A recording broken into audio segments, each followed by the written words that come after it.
Okay, hi, I'm Jeremy, and today I'm going to talk about something everybody might have a problem with, which is how can your image stand out from this social media world? Well, I'm pretty sure a lot of people have the same problem that I am having is that there's so many images out there. How can yours stand out? Well, one of the approach I do is, to me, is the easiest way is through post processing. I would love to create an image that does not look like a straight upward camera or something that even though they own a camera, they have a flash, they still don't know how to create that look. Through post-processing, we could do a lot. So for example, for this image, I pretty shot it with ambient light, okay? Nothing fancy. I mean, the lighting itself, it's right there. It's quite cinematic. By itself, it's good enough. But when it complete with the outside image, I call it, is it enough?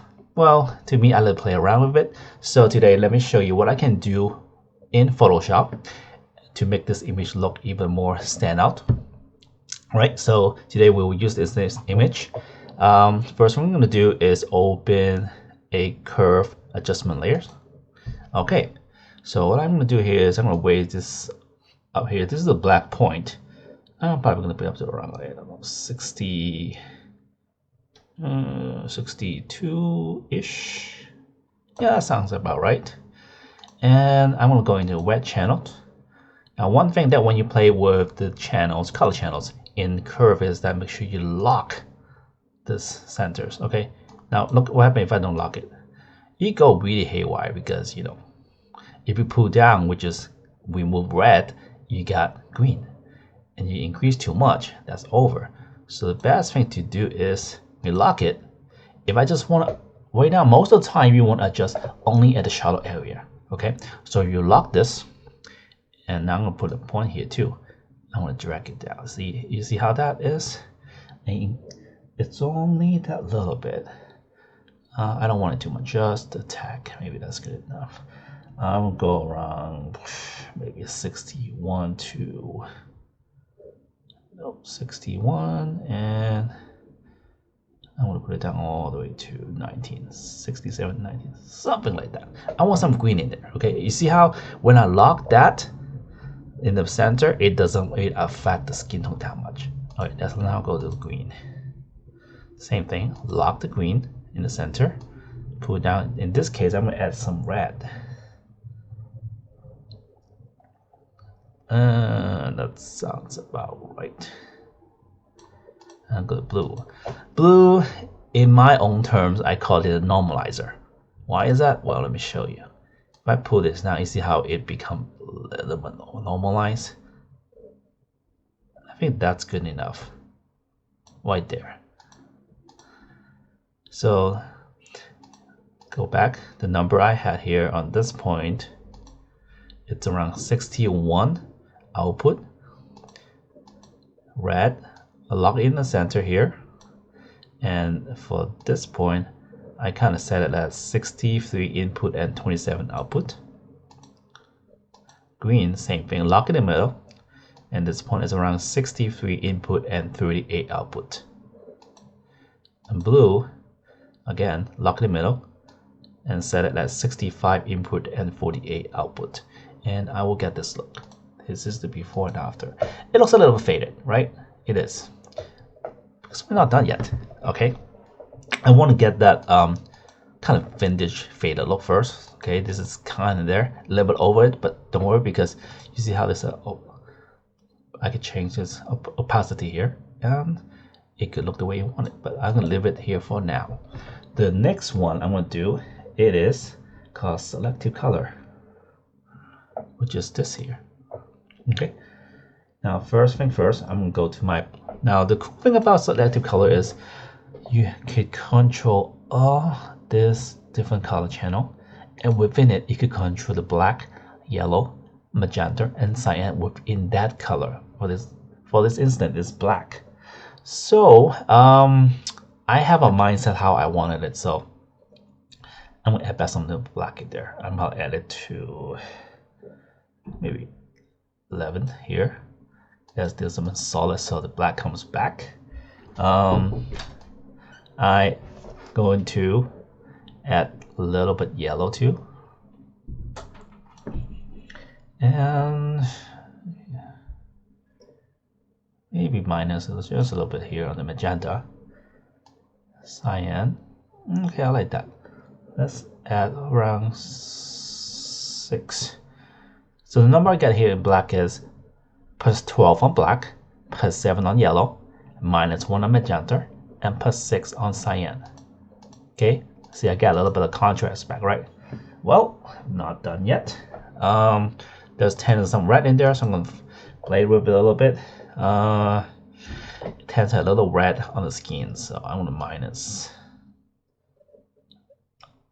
4, 5. Let's minus 5 on that.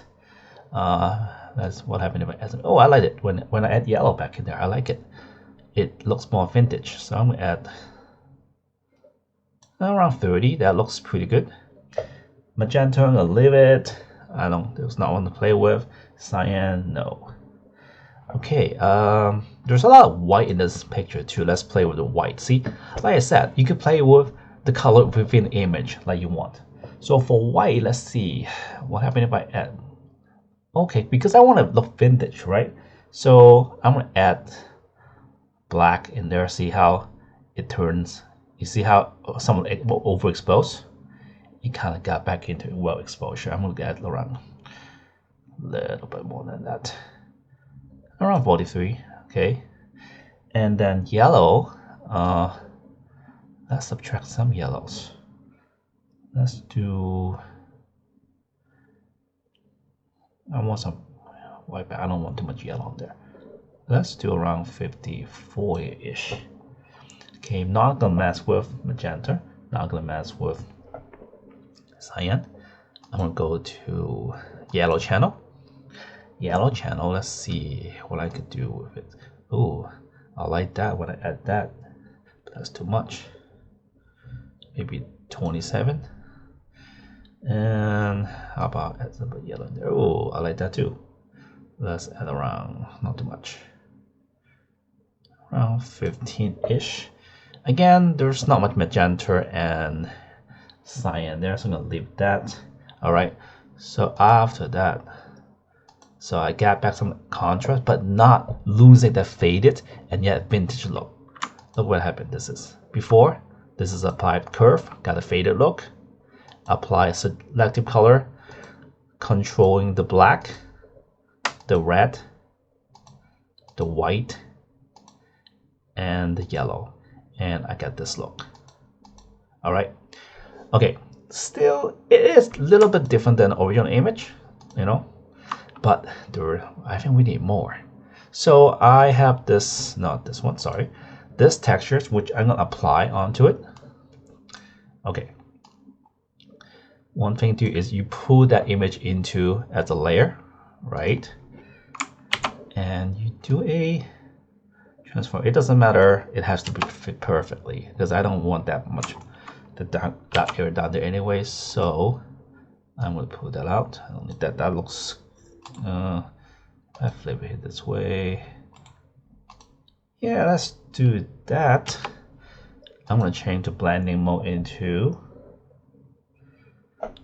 say, soft light. I like that. You see how that turns? Now here's a problem. This is one of the tricks that I'm going to show you about texture. Okay, you see how when you apply textures, I like the texture on the back, but most of the time I do portraits, I don't like those textures in my skin tone. Now one can say that I could add a mask, right, and then get a brush in black, right,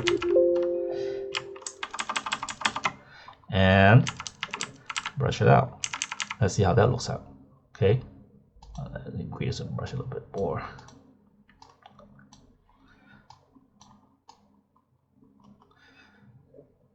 And don't really like it that much, do it. Oops. It looks kind of weird when you do that, right? Oops.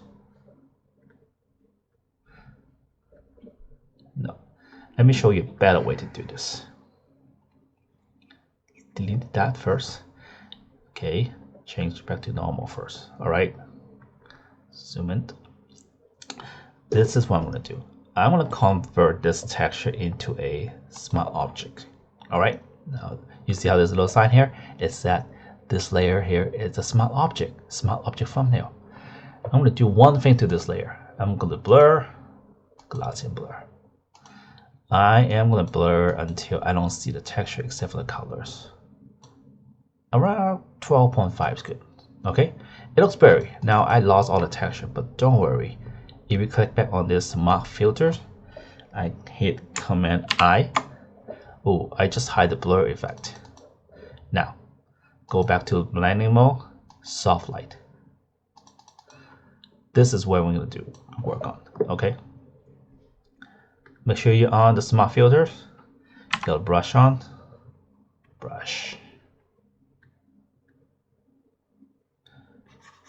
Oops. It would be nice if I changed the white first. See how the white there? Foreground color is white. Oh, it would be nice if I have it 100% and a little bit more float. Maybe around 19. And it will work faster. Okay. I'll show you after I brush out all the skin. It doesn't have to be perfect. See, I don't like those. Make sure the skin tone has no those textures. No, maybe the hair too. Okay, blow a little bit. I'm gonna do a 50% brush. 45, 50. Get a big brush. Okay, that's what I'm gonna do a little in there. Okay, good. Okay, this I'm gonna show you. Texture, no texture. Without the blur, see? I blur out that so that what happened is only the texture color will apply onto the image, not the textures. So this is the good way to apply texture, okay? Well, in a way, it's probably a little bit too much. So I'm going to minus that to run that so I get that look, right? That looks pretty good. Okay,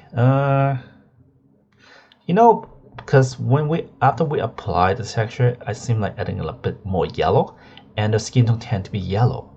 So I need to brighten up the skin tone a little bit. So I'm going to use a gradient map adjustment layers. I'm going to use this brownish one. Okay. And I'm changing the blending mode to which one's good? Soft light. Just that. You know what? I think I need more black in there. Let's put it right there. That, see? Much better. Much better. Okay, you see how after I apply this gradient map, the skin tone got a little bit brighter, right? It still tend to be in the yellow side, so I'm going to do one more thing. I'm going to Photo Filters. I am choosing cyan color. All right, 25 is good enough. I am going to block this mask and using a right brush and just bright on her skin. His too. Okay, but not. I'm going to feather it out like that. Like that. That's the mask I'm having just on the skin tone. But I don't need too much. 50% is good. 30% here. That's good. You see how skin tone got a little bit more cool and it's separated from the background. That's exactly what I want. Okay, I think let's look at the before and after. That, you know, the whole ambient light is surrounded her and the whole background. After this, the background and the subjects, which is this Elvis and Marimo, is basically pop out.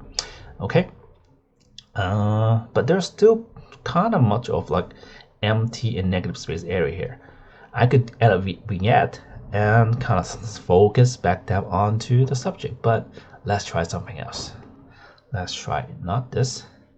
Let's try add this texture to make it more like a vintage look, shall we? Okay. How's that? Okay, I'm gonna change this. Oh, why is it down there? So change number 2. Do multiple. No, not color burn. Multiple like that. And I'm gonna change the capacity to that. I'm gonna flip it down upside down. There you go. You see how I had a little vignette at the corner, right? But I don't want that covered the subject. So what I'm gonna do is create a mask, get a gradient tools, get a circular gradient, right? And I need a black mask. So this I'm gonna do. See how it has a spotlight effect on her? See that? It also clear up some of those texture dark there, right? Because the mask is covered up. And voila. Now if you want, at the last of it, you can always go back to a level and play around with the black point and white point to readjust exposure, because we did so much to the image. Okay, we get a little solid. Whoa, I think that's what I'm looking for. This is the vintage Hollywood look that I'm going for. So this is the before image. We apply curve to get a fader effect. Apply selected color to control each color separately. Apply the textures. Clear up the skin tone a little bit, brighten it up. Also play with the color balance of the skin tone by adding a cyan color onto just the skins. And apply texture to act as a vignette, and a little bit more control on the level to play with the exposure. And this and this. I'm pretty sure the final image will stand out much more, because there's no way a camera can get straight out image like this, especially with the textures and the layers of the colors that we plays with. Alright, I hope you like this tutorial. Thank you again, I'm Jeremy. Bye bye.